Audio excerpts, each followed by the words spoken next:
Welcome to the Crafty Boys episode 207. And I'm looking at the stream. Dave's real small. Don't know why, but Dave, get a real computer. So moving right along. Thank you all for coming by. I am Shane. I was sick last week, and I'm still kind of not totally over it, which is kind of lame. But I'm sure that Dave will be able to. It kind of sticks around, right? Like I was sick like 3 weeks ago, and I'm still feeling it. Like I feel like it's coming back. Yeah, because I got it the week before last, like on the Thursday right before I went to Winnipeg. There were a bunch of sick people at Winnipeg, and some relatives were ill, and my parents were both ill. And then came back and thought, okay, I'm feeling okay. I've been taking cold medication, so I'm not doing too bad. Then, I don't know, Wednesday last week, I'm like, oh no, it's coming. It's still not gone. Then I delayed it till our show till Thursday, and I still wasn't totally well, but I was feeling better. Like, okay, great. I'm on the upswing now.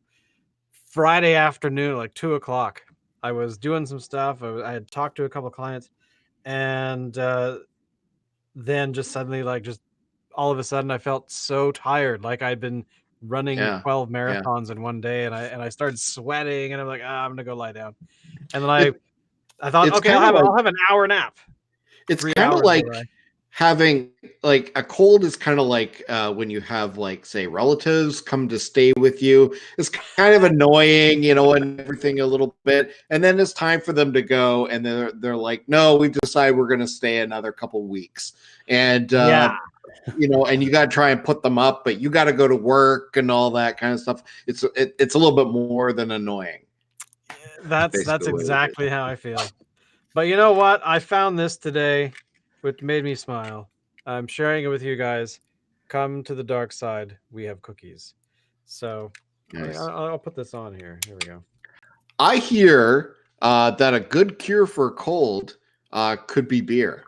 I understand that too. And this week's beer was chosen by me, I think. Yeah.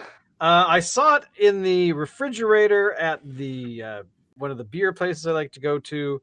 And it's Dead Frog Brewing. It's called Zooombie, Zombie, Zombie in Your Head. It's a Cranberry Kettle Sour.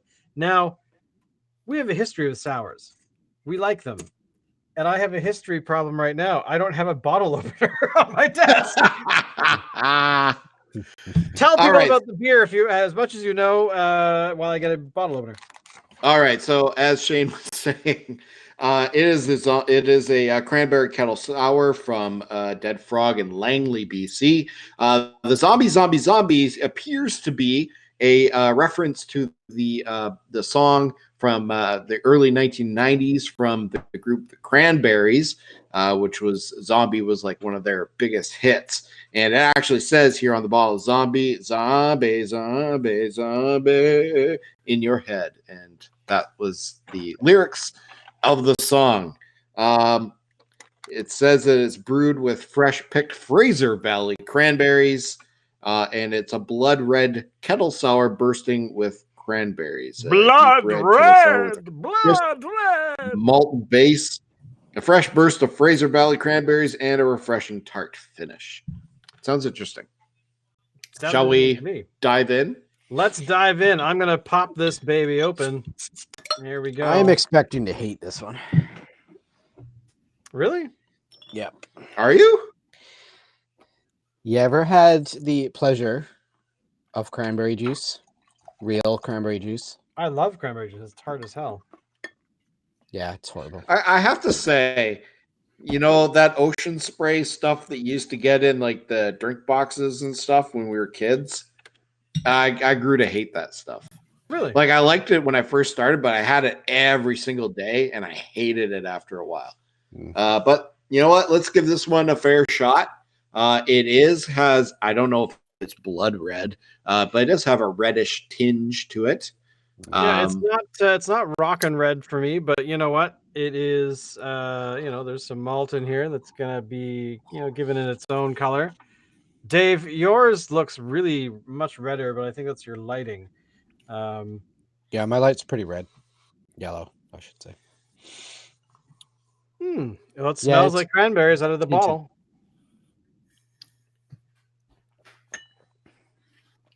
Yeah, I mean, Wow. Okay, it doesn't. that's Yeah. nice. I'm pleasantly surprised. Although, to be honest, I was expecting a little bit more of a sour taste to it, if you can call it that. I was expecting lots of tart. I'm not getting that puckering kind of, feeling. And I'm good with that. It's fine. It's fine. One thing that happens with a lot of sours, I find, especially the sweeter sours, is it leaves sort of like a what do you want to call it? Like a dry, sugary taste on the back of my tongue, back of my throat, and this one doesn't do that, and I'm kind of impressed by that. Yeah, I like it too. I was expecting it to be far more sour than it is. Yeah. But yeah, overall, I mean, it's got some nice lacing going on the glass there. There It's got is the head is not bad either. The head went away pretty quickly. Yeah. Didn't really get one. 5.7% blood red. Well, hey, I gotta say, Dead Frog, you've impressed me once again. And I have to say something here. I mean, I've never made bones about it. I've never been a huge fan of Dead Frog Brewing. I find that a lot of their brews in the past haven't really been up to par. They've kind of seemed a bit cheap. Yeah. But lately, the past couple of years, they've put out some pretty nice products. And I think they're kind of growing on me a bit. Between the peanut butter stout, the Nutty Uncle, the Winter Beeracle, this one, and there was another one as well that I'm not remembering off the top of my head. But Winter Beeracle, we did that one a couple of years ago. Yeah, I remember that one. Well, the ones that they did this year were called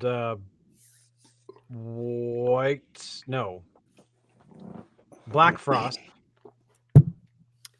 and something else. Frostbite, I think.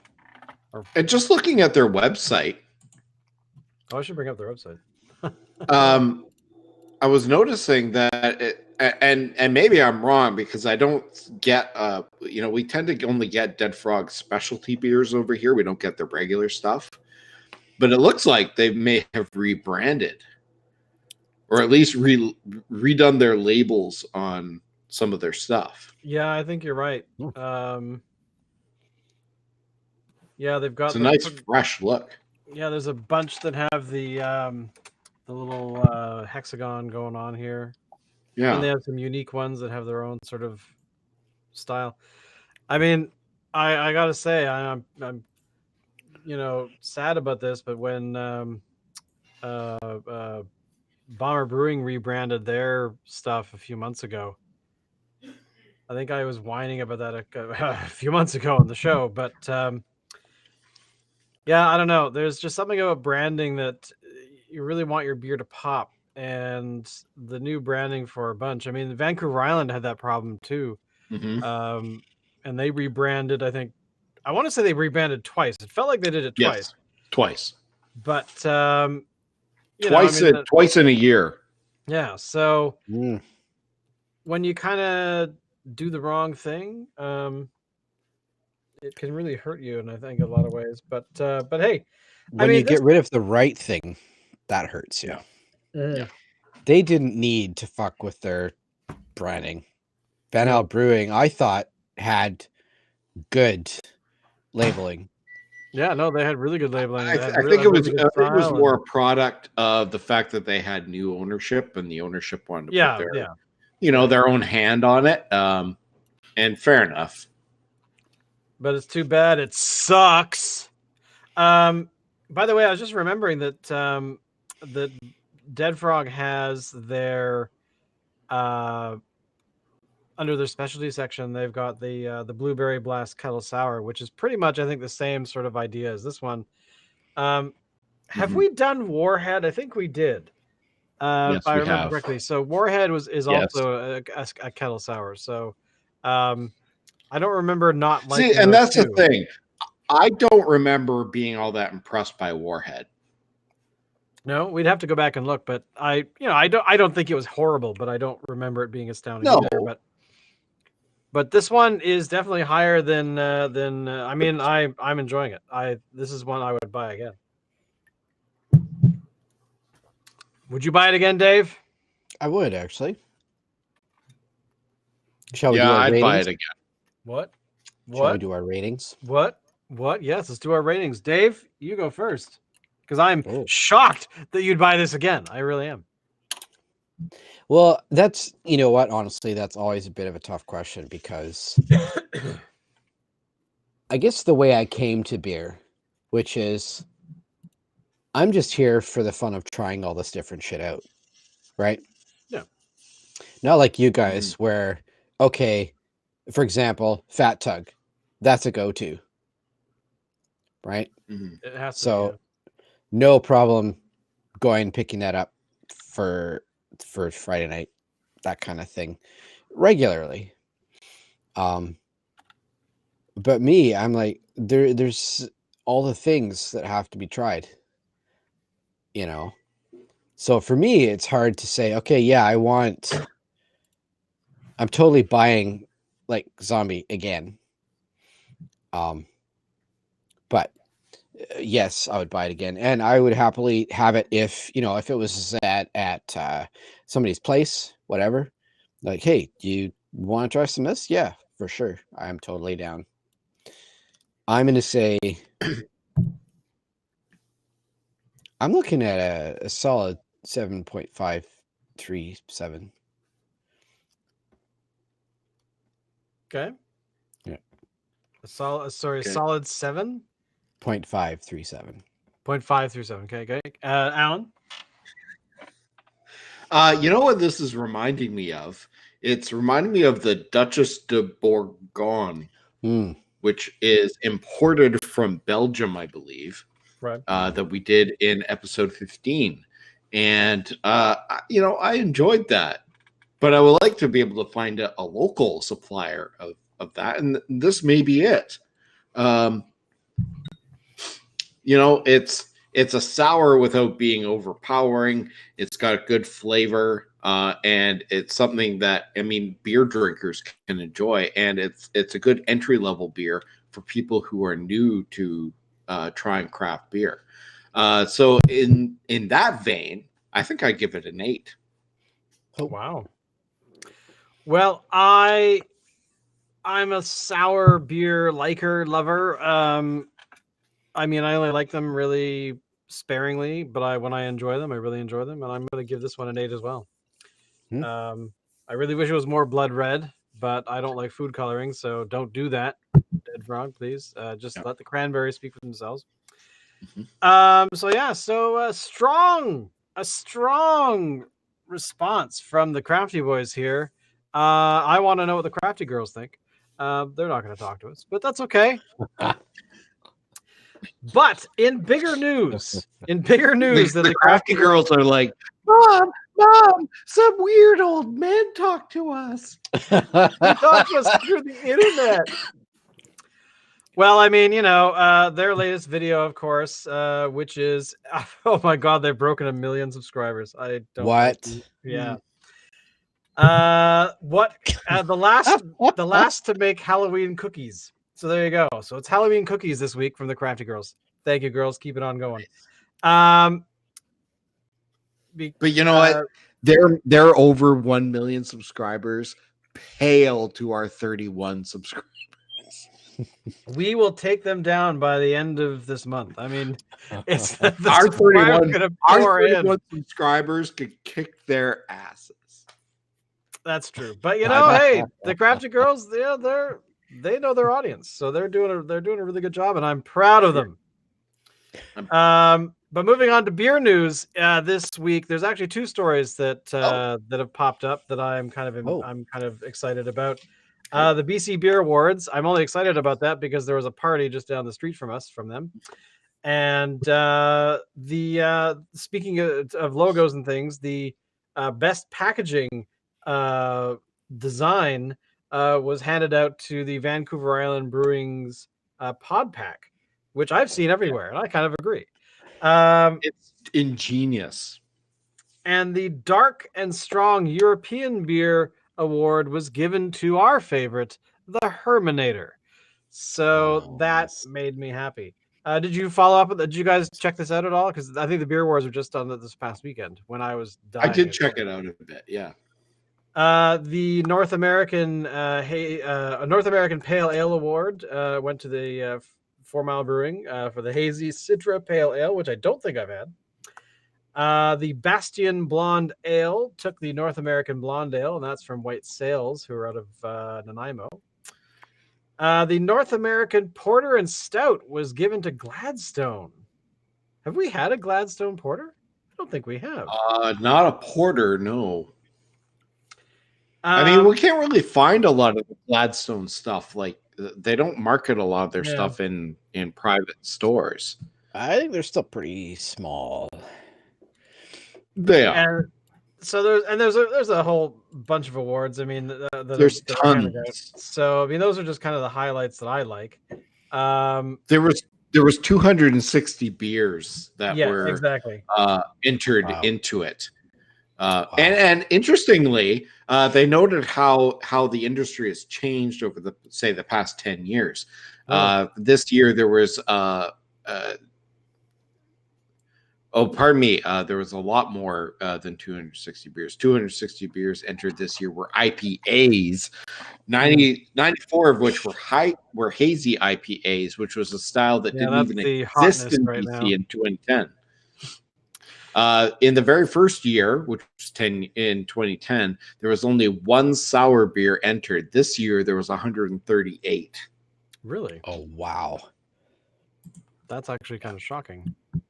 It just shows how fluid the craft beer industry is, not just in BC, but around the world. Yeah, I agree. The one side note to this whole article that was really kind of funny to me is that apparently, according to some national average think tank, Vancouver Islanders drink more alcohol than provincial or national averages. So well done, Vancouver Island.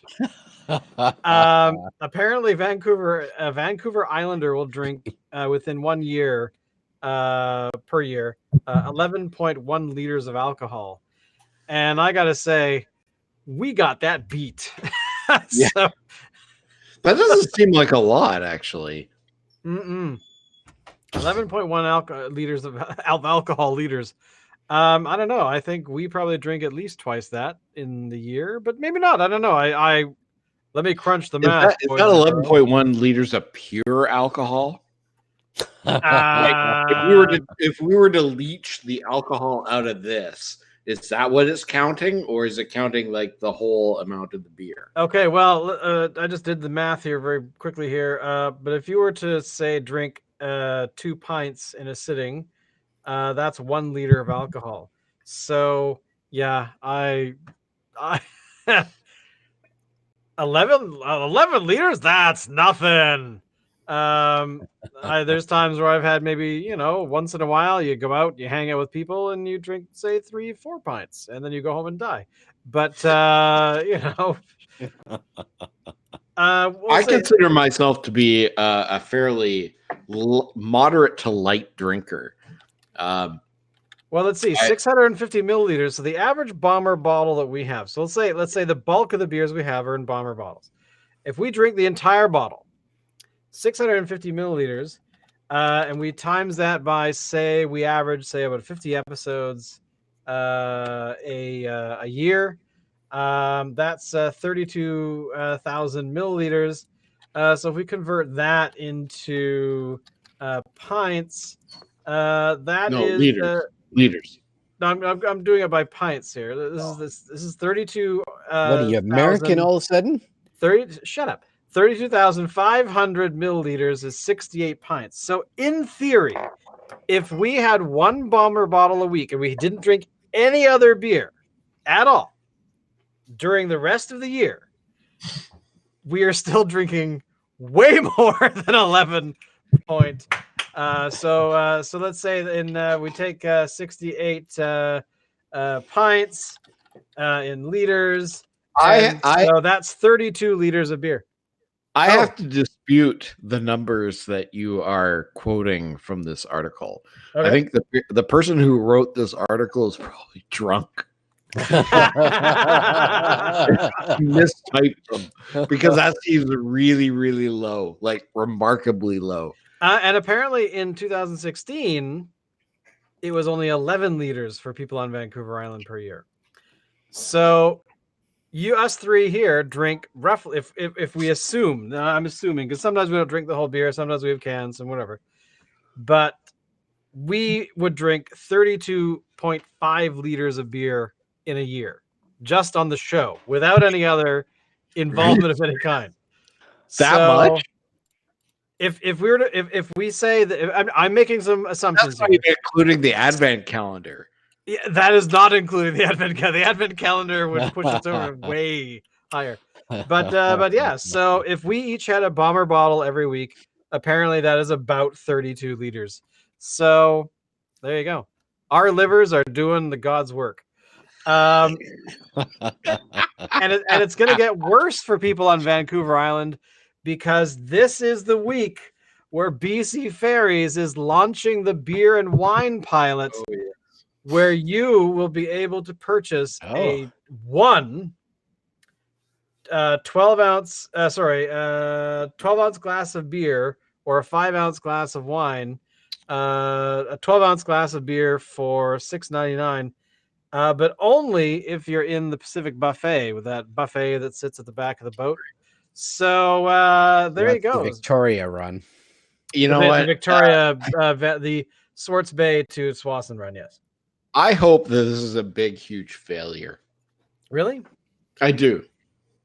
Whoa. Why? Well, I don't know. I think it's no. Okay. Take it back. I don't hope it's a failure. I think it will be a failure.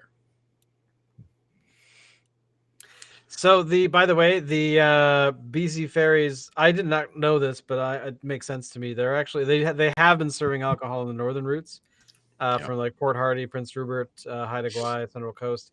But this is the first time that they've been doing it on that run, and they are going to run the project until the fall of 2020, and they'll be collecting customer and employee feedback to see how it's doing. How are they going to police people having just one? Because they'll only sell you one. How they're going to police that, I don't know. But here's the one thing I think it has to be when you purchase your meal initially. Maybe they'll do, like, I don't know, beer tickets at the cashier or something. That might be, and you give that to somebody that then will give you the thing. Because I'm picturing in my head sort of what the layout of those places are. Like, I don't see anywhere where they could actually say, "Hey, you've had yours. Get out and dive off the boat." So who knows? But I don't know. It just on the face of it, it seems like a terrible idea. It just seems forced to me. It seems like a cash grab. Oh, it totally is a cash grab. Are you kidding? People, I mean, the attraction, especially, but what if they actually made their own craft beer and the only place you could get it was there? Okay, that would be different. And Gary's Ale or IPA or something. Yeah, I would be totally. You know what I would do if they did that? I would pay the money to go on the ferry, go into the buffet, try their beer, get to the other side, just to board the ferry to come back and do the same thing again. The BC Ferries beer crawl. You got a bus from like Vancouver, downtown Vancouver, or from from Denver, Victoria. It shuttles you to the fair. You get on. You can drink as much as you want, but you have to take 2 sailings. You have to go back and forth. And then... Have they mentioned at all what kind of beer that they're going to be serving? That article does not. They just say beer and wine. I bet you it's Molson Canadian. Oh God, would that be the worst? I mean, when I was in Winnipeg, I think I mentioned this last week. I had to drink kokanee, which I guess is beer. It did the job. But the problem was I didn't have too much of it because I was still feeling really crappy, and I was thinking that beer will clear the viruses from my bloodstream. Yeah, no, that doesn't work. But and of course, the other news is this whole struggle with cannabis companies trying to operate like beer companies, and it's just not working out. It seems. Elaborate. Basically, it says the article is the cannabis companies are jumping on the bandwagon of trying to create products that appeal to people that like beer companies can do. So like beer companies can add flavoring and all kinds of things to their product, and they can do all we had a cranberry sour today. So we had a sour beer. They added cranberries. It made it for a decent beer, but these companies can't really do that because the edibles, I think in BC, are only just legal like in the last couple of weeks, where you can actually purchase something that has THC in it. Yeah, they probably won't be available until December, though. I seem to remember seeing somewhere. Yeah, there's a whole bunch of things going on there that are there's logistics there that they can't beer has been around for such a long time, and we control how much alcohol, because mainly the microbes only can handle a certain level. So it keeps us in check. But with THC, 30 years ago, weed was not as strong as it is now. And because now they've got all kinds of hybrids and clones and all these kinds of things that, give you all kinds of different levels. Well, what's interesting, and I don't know this because I've actually never purchased pot before, but on a beer, like say this one here, it says it's 5.7%. Mm-hmm. Is there a similar kind of rating on marijuana when you buy it, government or otherwise? That's a good question. Dave, what's the answer?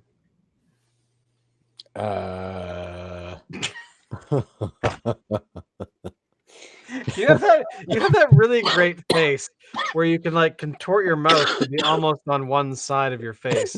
Like I can't do it, but it's like your entire lip section just shifts over to one side. It's like, I'm glad that does it for you. That works for me. Sorry, it's been too long. I'm too stoned. I can't remember. I've been drinking, doing the reefer. But anyway, on that note, thank you all for coming and checking us out. Make sure you tell people about the show. Do all the social media stuff where you like share links and stuff, and click on bells and other junk. Subscribe. Oh, that's the word. Subscribe. Yeah, get them, Alan. Get them. Subscribe. I mean, we have 31 subscribers. The Crafty girls have 1 million. Over 1 million. Come on. A million point 0.08. So we'll take the 0.08. Really. And our production values, I should add, are head and shoulders above theirs. That's right. You know what we need to do next? We need to make slime beer. That's saying. Oh God, that'd be horrible. But I do that for the click. I do that for the subscriptions. You play? That is not. What was that? Okay, everyone. The show's going to hell. See you all next week. Wednesdays, 9:30. Bye.